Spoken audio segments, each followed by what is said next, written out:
ஸ்ரீ குருப்யோ நமக. பெரிவாச்சரணம். ஹரஹர சங்கர, ஜெய ஜெய சங்கர. குருகுலம், அதில் சோதித்து துலக்குவது. குரு பத்னி. தெய்வ சக்திகள் போதித்தாலும் குரு பக்தி குறையாது. 4வது பகுதியிலிருந்து பேஜ் நம்பர் 179 186 வரலும் எடுத்துருக்கேன். 179 ஒரு குருகுலம் அப்படின்னா எப்படி இருக்கணும், எப்படி இருந்தது, ஒரு சிஷ்யனுக்கும் குருவுக்கும் உள்ள ஒரு ரிலேஷன்ஷிப் எப்படி இருந்தது நம்ம ஆல்ரெடி பார்த்துருக்கோம் நிறையா. அந்த உபநயனம் பண்ணி முடித்த உடனேயே அந்த குழந்தையை கொண்டு போய் குருகுலத்தில் சேர்த்துருவான். 12 வருஷம் டு 14 வருஷம் சிவியர் ஒரு டீச்சிங்ஸ் அங்கே இருக்கும் குருக்கிட்டக்க. அதுக்கப்புறமா குருவே கொண்டு வீட்டில் விட்டுடுவார். கல்யாணம் கிரகஸ்தாசிரமத்தை அந்த பையன் ஏற்றுக்கொள்வான்.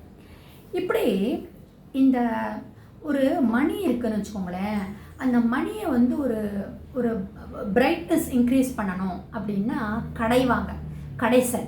இந்த கோல்டை வந்து பிரைட் பண்ணணும், புடம் போடுறது. அது எவ்வளோக்கு எவ்வளோ புடம் போடுறோமோ அவ்வளோக்கெவ்வளோ அதனுடைய பிரைட்னஸ் இன்க்ரீஸ் ஆகும். அந்த மாதிரி இந்த குருகுலத்தில் அந்த சிஷ்யனுக்கு குரு பலவிதமான டெஸ்ட் வைப்பாங்களாம். அதில் எப்படி அவன் பாஸ் பண்ணுறான் அப்படிங்கிறது தான். அதில் என்னென்னா, இப்போ நம்ம பார்க்க போகிற இந்த இதில் வந்து பெரியவா சொல்கிறது என்னென்னா, பாடமே நடத்தாமல் அந்த குருவுக்கு வெறும் சுஷ்ரூஷையை மட்டுமே பண்ணி எப்படி அவன் ஒரு பெரிய ஒரு சிஷ்யனானா அப்படிங்கிறது தான் இப்போ நாம் பார்க்கக்கூடிய ஒரு கதை. சாந்தோக்கிய உபனிஷத்தில் சொல்லப்பட்டிருக்கக்கூடிய ஒரு உதாரணம் என்னன்னா, உபகோசலன் அப்படின்னு ஒரு சிஷ்யன். அவருடைய குரு வந்து ஜாபால சத்யாகாமர் அப்படின்னு பேர். இந்த சத்யாகாமர் அந்த குரு என்ன பண்ணுற, அந்த ஓல்டன் டேஸில் இருக்கக்கூடிய சிலபஸ் கரிக்குலம் என்ன இருக்கோ அது எல்லாம் சிஷ்யர்களுக்கு எல்லாம் சொல்லி கொடுத்துருக்கார், சொல்லி கொடுக்குறார். வேத சாஸ்திரங்கள் என்ன சொல்லியிருக்கோ அது எல்லாம் க்ளீனாக சொல்லித்தரார். ஆனால் இந்த உபகோசலனுக்கு மட்டும் ஒரு நாள் கூட அவனை அந்த பாடம் சொல்லி கொடுக்குற இடத்துல உட்கார வைக்கவே மாட்டார். அவர் அவனை ஏதாவது வேலை இது பண்ணிகிட்டே இருப்பார். மெயினாக இந்த அக்னியை சம்ரக்ஷணம் பண்ண வேண்டிய வேலை இந்த உபகோசலனுக்கு வேலை தான். இந்த மாதிரி 1 வருஷம் இல்லை, 2 வருஷம் இல்லை, ஒன்றுமே சொல்லித்தரல. 12 வருஷ காலமும் அந்த சத்யாகமர் குருவோடைய அக்னிகளை, அக்னி இது பண்ணுவா இல்லையாவா, நித்திய கர்மா பண்ணுவா இல்லையா, அந்த அக்னியை பண்ணக்கூடிய ரெஸ்பான்சிபிலிட்டியை மட்டும்தான் இந்த உபகோசலனுக்கு கொடுத்தார் அந்த குரு. அந்த பையனும் எனக்கு ஏன் சார் சொல்லித்தரவே இல்லை, ஒன்று கூட சொல்லித்தராமல் இருக்கீங்களே அப்படின்னு ஒரு வாய் கூட முணுமுணுக்கவே இல்லை. இந்த மாதிரி ஒபீடியண்ட்டாக 12 வருஷம் முடியாது.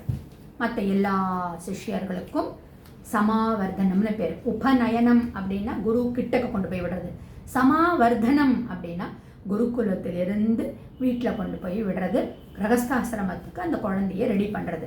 அத்தனை சிஷ்யர்களுக்கும் இவர் பண்ணிட்டார். ஆனால் இந்த உபகோசலனை கண்டுக்கவே இல்லை, இக்னோர் பண்ணுற மாதிரி விட்டுட்டார் அவனை. அப்போவும் அந்த பையன் ஒன்றுமே சொல்லலை. மற்றவ எல்லாம் போயாச்சு, 12 வருஷம் படிச்சுட்டு இந்த பையன் மட்டும் உட்காந்துருக்கேன். ஆனால் இந்த குரு பத்னி, சத்யாகமருடைய பத்னி, குரு பத்னியை இதை தாங்கிக்கவே முடியல அவனால். என்னென்னா, அந்த குருக்கிட்ட போய் சொல்கிறா, இந்த பிள்ளை நல்ல பிரம்மச்சரியத்தோட நல்ல தபஸோட 12 வருஷ காலம் உங்களுடைய அக்னியை போஷித்து வந்தது. நீர் என்னடானா ஒரு பாடம் கூட, ஆல்ஃபபெட்டு கூட வேத சாஸ்திரத்தில் ஒன்று கூட சொல்லி கொடுக்காம இருக்கேளே. இந்த அக்னிகள் உன்னை சபிக்காமல் இருக்கணும்னா இப்போவாது அந்த பையனுக்கு சொல்லி கொடுங்கோ அப்படின்னு இந்த குரு பத்னி தாங்க முடியாமல் இந்த குரு கிட்டக்க, சத்யாகமர் கிட்டக்க புலம்புறான். இதனால இவா 2 பேருக்கும் சண்டையே வந்துடுத்து. அவர் ஒன்றுமே பேசாமல் விடு விடு விடு விடு விடுன்னு வெளில விட்டார். இந்த சண்டையிலையும் ஒரு ரசம் இருக்கான். பெரியவா சொல்கிறா என்னன்னா, அந்த குரு பத்னிக்கு இந்த பையன் மேலே இருக்கக்கூடிய வாஞ்சை. ஐயோ இந்த குழந்தை 12 வருஷ காலம் அம்மா அப்பா விட்டுட்டு இங்கே இருக்கே, இந்த குரு என்னடானா ஒன்று கூட சொல்லி கொடுக்காம இருக்காரே அப்படின்னு அந்த அம்மாவுக்கு இருக்கக்கூடிய வாஞ்சை அந்த குரு பத்னிகிட்ட இருக்கா. அதனால தன்னுடைய ஹஸ்பண்ட் கிட்டே, தன்னுடைய பத்திக்கிட்டேயே உன்னை இந்த அக்னி வந்து நீ சாபமிடாமல் இருக்கணுமே, இப்போ அவனுக்கு ஏதாவது சொல்லிக் கொடுங்கோ அப்படின்ற.